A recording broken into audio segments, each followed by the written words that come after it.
Welcome to from Dolly's recipe বুক। আজকে from Dolly's recipe বুকে আপনাদের কাছে আমি যেভাবে ডিমের ভুজিয়া করি সেই পদ্ধতিটা শেয়ার করব। তবে রান্না শুরু করার আগে আমি সবাইকে জানাই আমার ভালোবাসা আর নমস্কার। আমি আজকে 3টে ডিম নিয়েছি এই ভুজিয়াটা তৈরি করার জন্যে, আর ডিমগুলো আমি সেদ্ধ করে নিচ্ছি। 10 মিনিট আমি জল ফুটে ওঠার পর 10 মিনিট আমি এটা মিডিয়াম আঁচে সেদ্ধ করে নিচ্ছি। আর সেদ্ধ করে নেওয়ার পর এটা আমি কিছুক্ষণ রেখে দেব ঠান্ডা হওয়ার জন্যে। তারপরে ঠান্ডা হওয়ার পর দেখুন আমি ডিমগুলোকে ছুলে নিয়েছি, আর ফ্রাইং প্যান গ্যাসে বসিয়ে দিয়েছি। এখন ফ্রাইং প্যানে আমি সর্ষের তেল দিয়ে দিচ্ছি। 2 টেবিল স্পুন সর্ষের তেল আমি এখানে ব্যবহার করব। আর তেলটা গরম হওয়ার পর আমি ডিমগুলো ভেজে নেব। আমি যেভাবে ডিমের ভুজিয়া আজকে করব সেই পদ্ধতিতে আপনারা ডিমের ভুজিয়া করেছেন কিনা প্লিজ আমাকে কমেন্টে জানাবেন। আমি মিডিয়াম আঁচে ডিমগুলো ভেজে নিচ্ছি, আর ডিম ভাজার সময় কিন্তু আমি কোনো নুন বা হলুদ এখানে ব্যবহার করছি না। ডিমগুলো ভেজে নিয়ে আমি একটু ঠান্ডা হওয়ার জন্য রেখে দেব। তারপরে এটাকে আমি স্ম্যাশ করব। ডিমগুলো ভাজা হয়ে গেছে, এখন ডিমগুলো তুলে নিলাম আমি, আর এটা একটু ঠান্ডা হওয়ার জন্য রেখে দেব। তাই গ্যাসও আমি এখন অফ করে দিচ্ছি। এবার ডিমগুলো ঠান্ডা হওয়ার পর ভালোভাবে স্ম্যাশ করে নিচ্ছি এই ডিমগুলোকে। খুব সুন্দর করে কিন্তু একদম মিহি করে আমি এটাকে হাত দিয়ে চটকেই স্ম্যাশ করে নিলাম। এবার এখানে দেখুন কি সুন্দর একদম ঝুড়ো ঝুড়ো হয়ে গেছে। এখন এখানে আমি একটা কাঁচা ডিম ফাটিয়ে সেটা এটার মধ্যে দিয়ে দেব। এই একটা কাঁচা ডিম, কারণ এইটা দিলে আমি যখন ভুজিয়াটা বানাবো ওটার মধ্যে একটা সফটনেস থাকবে, তা না হলে এটা ড্রাই ড্রাই হবে।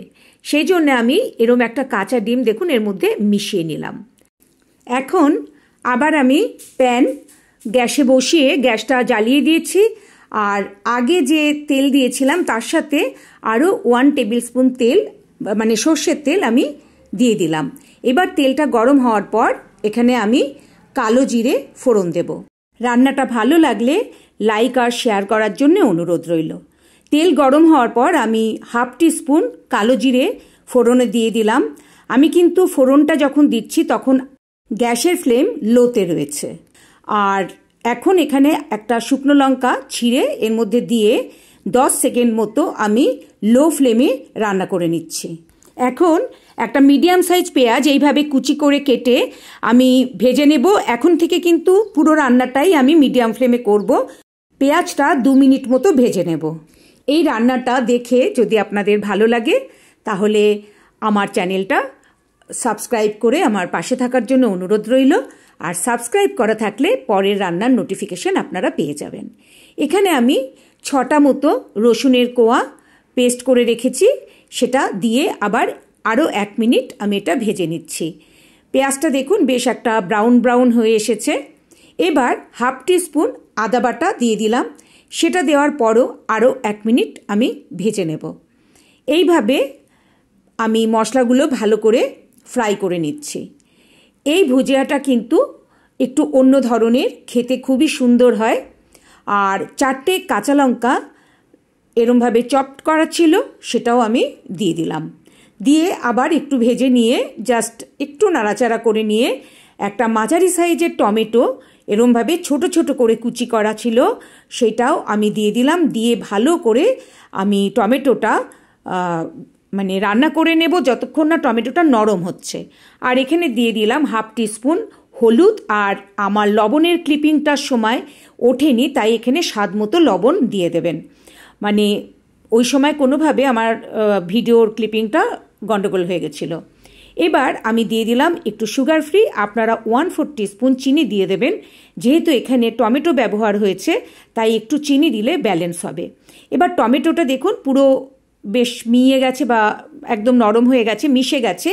এখন আমি যে ডিমটা স্ম্যাশ করে রেখে দিয়েছিলাম আর একটা কাঁচা ডিমও এর সাথে মিশিয়ে রেখেছিলাম সেটা দিয়ে ভালো করে মিশিয়ে নিচ্ছি আর একটু ভেজেও নিচ্ছি।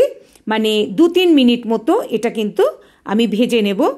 আর আমার সেদ্ধ ডিমগুলো আগেই ভাজা ছিল, কিন্তু এখানে কাঁচা ডিম মিশিয়েছি, সেজন্য 2-3 মিনিট মতো আমি এই ডিমটা দেওয়ার পর, স্ম্যাশ করা ডিমটা দেওয়ার পর কিন্তু ভেজে নেব।